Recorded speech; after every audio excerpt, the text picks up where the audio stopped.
Ros menatap tajam Nadia. Ternyata di ruang itu hanya ada Satrio yang sedang duduk di meja kerjanya. "Ada apa ini?" tanya Satrio. "Kemana Mila?" tanya Nadia. "Mila di jam seperti ini ya dia sedang sekolah," ucap Satrio. Gak mungkin banget," ucap Nadia. "Sudahlah Nadia, jangan fitnah suami dan anakku," ucap Ros. "Jangan buta lah Ros, aku yakin mereka sedang bersandiwara di depan kamu," ucap Nadia meyakinkan Ros. "Ada apa sih sebenarnya?" tanya Satrio. "Jangan pura-pura kamu sembunyikan di mana Mila?" marah Nadia. "Gak ada yang aku sembunyikan. Dan malah tidak ada Mila dari tadi di sini," ucap Satrio. Nadia dengan lancang membuka gordin tempat pasien diperiksa, dan ternyata tidak ada seorang pun di tempat itu. Ros menanggung malu atas ulah partner kerjanya itu. "Apa yang kamu cari?" tanya Satrio. "Sudahlah Nadia, jangan buat aku malu di depan Mas Satrio. Semua itu mungkin cuma khayalan kamu aja," marah Ros. Ros yang kesal akhirnya meninggalkan ruangan itu. Namun Nadia masih penasaran dan mencari-cari. "Aku yakin kamu pasti menyembunyikan anak itu di sini," ucap Nadia. Ada dan tidak adanya Mila bukan urusanmu," ucap Satrio. "Awas saja, akan kubuat perhitungan," ucap Nadia. Nadia pun meninggalkan ruangan itu dengan hati yang penuh dendam. Satrio segera mengeluarkan Mila dari lemari yang ada di samping meja Satrio. Mila keluar sambil merapikan bajunya. Panas banget di dalam," ucap Mila. "Sayang, lain kali kalau mau kesini kabarin aku dulu ya. Di sini keadaannya sudah tidak kondusif lagi," ucap Satrio.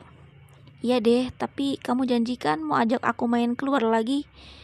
tanya Mila memanja. "Iya, aku janji. Sekarang kamu pulang dulu aja," pinta Satrio yang merasa keadaannya terancam. Iya, mat kerja ya," ucap Mila sambil mencium Satrio. Mila tidak pulang ke rumah, namun dia malah pergi main bersama Hana dan Bella di mall.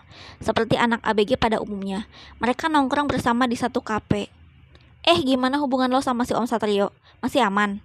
tanya Hana sambil mengocek jus yang ada di gelasnya. "Aman kok, emang kenapa?" tanya Mila. "Gue sih mending lo putus deh sama dia. Gue takut kalau lo sama dia ketahuan selingkuh," ucap Bella. "Gue aneh ya, padahal kalian juga selingkuh sama om-om. Bisa-bisanya kalian cemasin keadaan gue," ucap Mila. "Ya ampun Mil, kita kan temen, jadi wajar dong kalau saling ingetin," ucap Bella. "Ya Mil, lebih baik lo putus aja deh," ucap Hana. "Mau putus gimana coba, kalau dalam satu malam aja gue dapet kenikmatan," ucap Mila dengan santainya. "Maksud lo kenikmatan apa ya?" tanya Hana. "Kalian sama sekali gak tahu?" tanya Mila heran. "Iya, kenikmatan gimana? Apa dia kasih lo mobil atau makanan yang rasanya kayak di luar negeri kah?" tanya Bella. "Kenikmatan yang baru pertama kali gue rasain itu adalah hubungan intim. Pokoknya asik banget deh. Dan itu kita lakuin di mobil. Ternyata gak perlu hal mewah untuk bahagia," ucap Mila. "Hah?" ucap Hana tercengang. "Iya, enak loh. Ya walaupun agak lecet-lecet dikit," ucap Mila. "Mil, itu bahaya banget. Kita aja gak pernah melakukan hubungan intim sama om-om itu. Kok lo berani banget?" tanya Bella. "Masa sih kalian gak pernah?" tanya Mila. "Mil, kita itu deketin om-om cuma butuh uangnya, bukan nampung hawa nafsunya. Apalagi sampai jatuh cinta," ucap Hana. "Jangan bilang kalau lo ngelakuin hal itu pas di tanggal lo lagi masa subur. Dia buang di mana? Buang di dalam apa di luar?" tanya Bella. "Duh, gue gak tahu maksud kalian apa. Jadi orang jangan kaku deh. Kalian wajib coba dan itu bener-bener surga dunia banget," ucap Mila. "Mil, lo harus antisipasi aja sih. Gue takut lo hamil," ucap Hana. "Tenang aja sih, hamil itu berlaku untuk yang udah menikah," ucap Mila dengan kepolosannya. "Mil, berarti lo fix udah bukan perawan," ucap Bella. "Gak apa-apa kok, kan gak kelihatan," ucap Mila. Tak sengaja Rio melihat Mila yang tengah asik ngobrol dengan teman-temannya. Rio pun menghampiri Mila.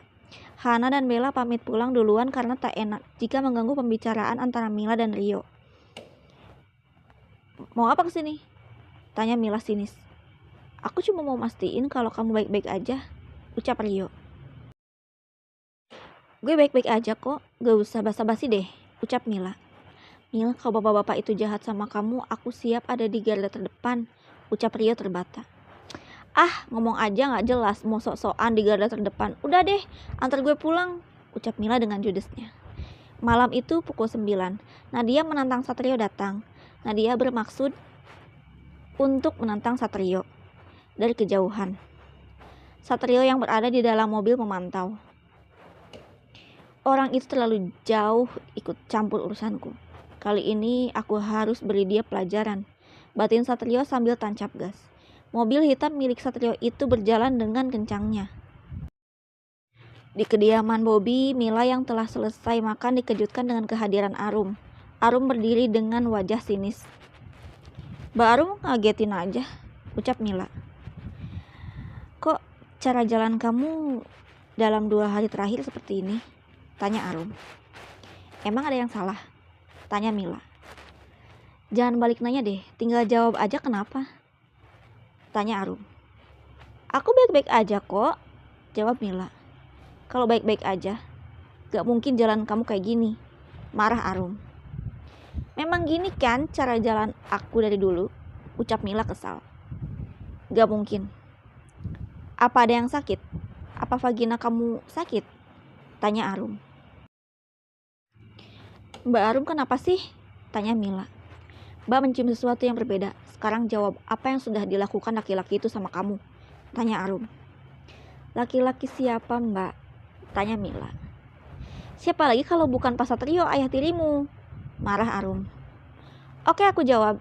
Kita sudah berhubungan badan dan kita lakukan atas dasar suka sama suka. Jadi gak ada kata terpaksa. Puas Mbak, tegas Mila pada Arum. Ya Tuhan, Mila, ingat dia itu papa tiri kamu. Gak pantas kalau kamu berbuat tak senonoh dengan lelaki itu, ucap Arum. Arum menangis karena dia merasa gagal mengurus Mila. Gak ada istilah papa tiri ya Mbak. Aku memandang dia sebagai lelaki biasa pada umumnya, yang memberikan cinta dan kasih sayang tulus buat aku, ucap Mila memberontak. Mil, mulai sekarang jauhi laki-laki itu sebelum terjadi sesuatu yang tidak-tidak, ucap Arum dengan nada tinggi. Kala itu Arum berani membentak Mila karena Bobby tengah pergi keluar kota untuk tugas. Sayangnya, aku bukan anak kandungmu Mbak. Aku gak bisa diatur seenaknya, ucap Mila sambil pergi ke kamarnya. Sementara Arum harus terpuruk karena ketakutan di masa depan. Saat itu Rose tengah belanja bulanan di supermarket.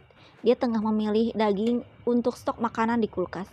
Tak sengaja dia bertemu dengan Berta, ibu dari Anita. Berta dengan keranjang belanjanya menyapa Rose. Mamanya Mila? Tanya Berta. Iya benar, oh ini pasti mamanya Anita, ucap Rose. Wah Bu Rose, gak diantar suami? Tanya Berta. Saya sendiri aja, suami saya sedang ada perlu, ucap Rose. Bu, hati-hati deh sama Mila. Mila sekarang sudah gak main sama Anita, ucap Berta. Iya, kenapa ya Bu? Apa mereka musuhan? Tanya Rose heran. Mereka gak musuhan, tapi Mila yang jauhi anak saya, ucap Berta seraya membela Anita. Loh kok bisa? Memangnya kenapa? Tanya Rose. Mila sekarang mainnya sama Hana dan Bella. Mereka itu geng yang suka pacaran sama om-om. Dan Mila itu yang termasuk, ucap Berta. Yang termasuk apa ya Bu? Tanya Rose. Ponsel Rose berbunyi. Rose mengangkat ponsel dahulu. Maaf ya, saya angkat telepon dulu.